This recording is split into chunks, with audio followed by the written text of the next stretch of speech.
By the same machine gun. Well, I can't say it was a machine gun. It might have been a machine pistol. I don't know. It was automatic. Bird gun. Yeah. Would it be all right if I wrote to you at some stage? Sure. Because I've brought all my archives, I've gone through all the records, and you're one of the few survivors. Well, you and Bill, few survivors that well, he put things together. Well, I could just tell my little part, but I was a private at that time, but he was a sergeant. It doesn't matter, no matter how small, there's always something new that you can learn about this, which is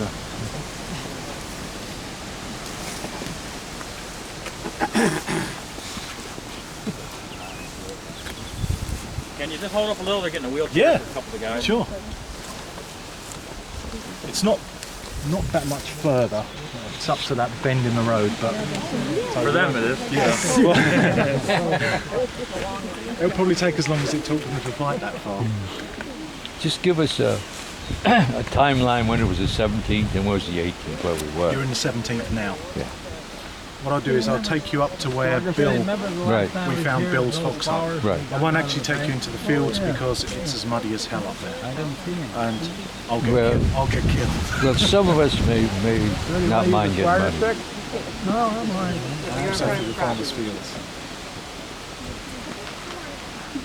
I'd like to see exactly where you found Snyder's stuff and Bill's stuff and that. I'd like to. Good place to do that. Yeah. That's at the bottom of our head. He hates his photo taken. Is the Amish? If that takes, if it comes out any good, will you send Amy a copy? Will I? You bet. Please do. My pleasure.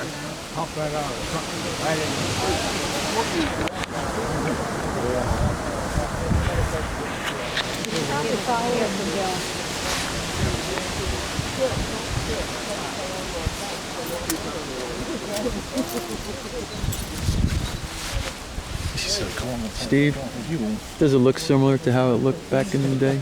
It's very vague to me now. Vague to you? Very vague, yeah.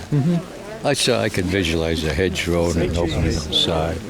Beyond that, I walked up here 5 years ago.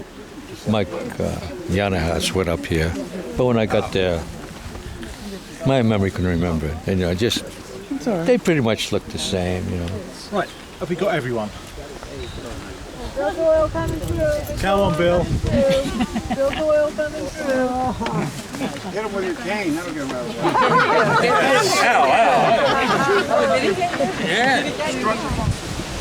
Okay. I've never seen you a little before. Always the first time. He's entitled to ride. Does anybody else need another veteran that needs a seat? Does anybody need a chair?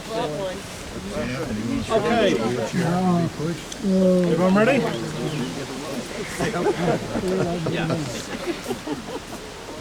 You're probably stood here thinking, Hill 10 what? It doesn't look, if you look around you, the fields, there's hardly a hill here. So why was this battle happened here? Well, on the map to the rear echelon types, Hill 108 is a great terrain feature. You have to remember and look around you at the moment, what you can see as an infantryman is nothing. You can see the next hedgerow.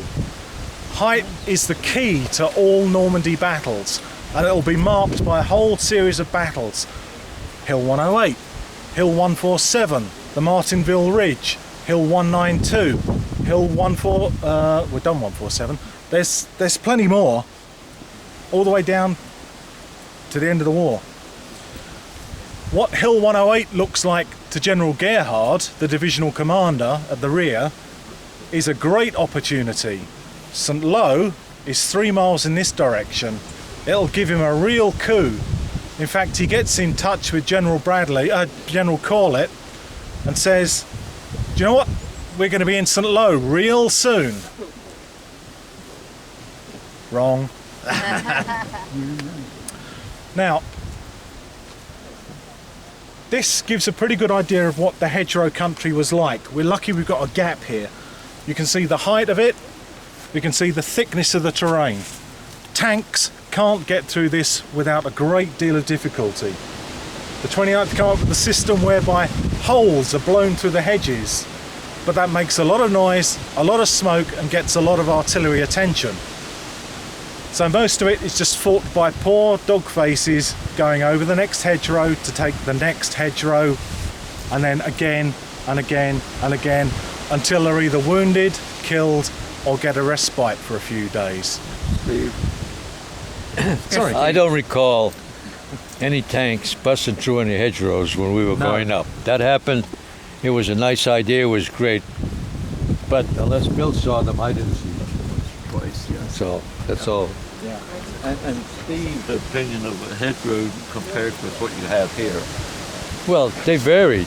Some were that thick, some were 6 foot, and most of them had like what I called just wild bushes that came from the roots that growing up.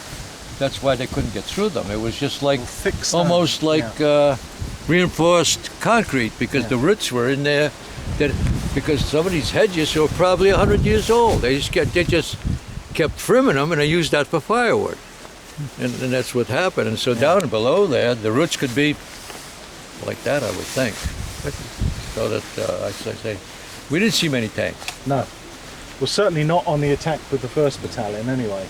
And part of the reason for that is, do you remember I mentioned the flak units that the Germans had? Situated along this road, just where that bend is, was a German 88 flak gun facing down this road to take out anything that came. Now an 88 is a particularly unpleasant piece of equipment. It can destroy a Sherman at 3 miles away. What the Germans have done is they've turned this groundways and they're using it against the infantry. The shots come in so fast, it's supposed to be like emery cloth being torn. Zip bang! Because they're used for anti-aircraft fire. So, on the 17th, we now have the 1st Battalion coming up this road, coming under fire from German artillery, flak guns, and the beginnings of the resistance from the 352nd. The Germans are now beginning to use members of their Pioneer Corps, which is like engineers.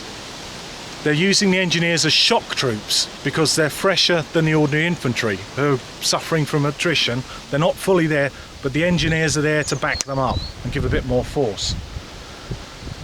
The attack grinds to a halt, and about 5 o'clock they've stopped. The 175th has stopped here. Towards dusk, the German activity dies down a bit. So Colonel Whiteford has a think, speaks to the regimental commander now, Colonel Purnell, and they decide we could push the crest of that hill. Let's get that 88 that's sticking shells down our throats and get it. So about 10 o'clock at night, they get a unit of machine gunners, the weapons platoon, Company D. They get a platoon of Company A, and they get Company B under a guy called Tarnell. And they push just as it gets dark. Now you have to remember that during the war they're working on double British summertime. So that's an hour ahead plus an hour ahead. So it doesn't get dark till 11. The attack goes off like clockwork. Beautiful. Artillery fire on target. Wham! And Company B, one platoon of A, and the machine gunners get 200 yards beyond the 88. Someone from Company B hits the 88 with a bazooka and takes it out. Success. If we carry on, I'll tell you some more at the top.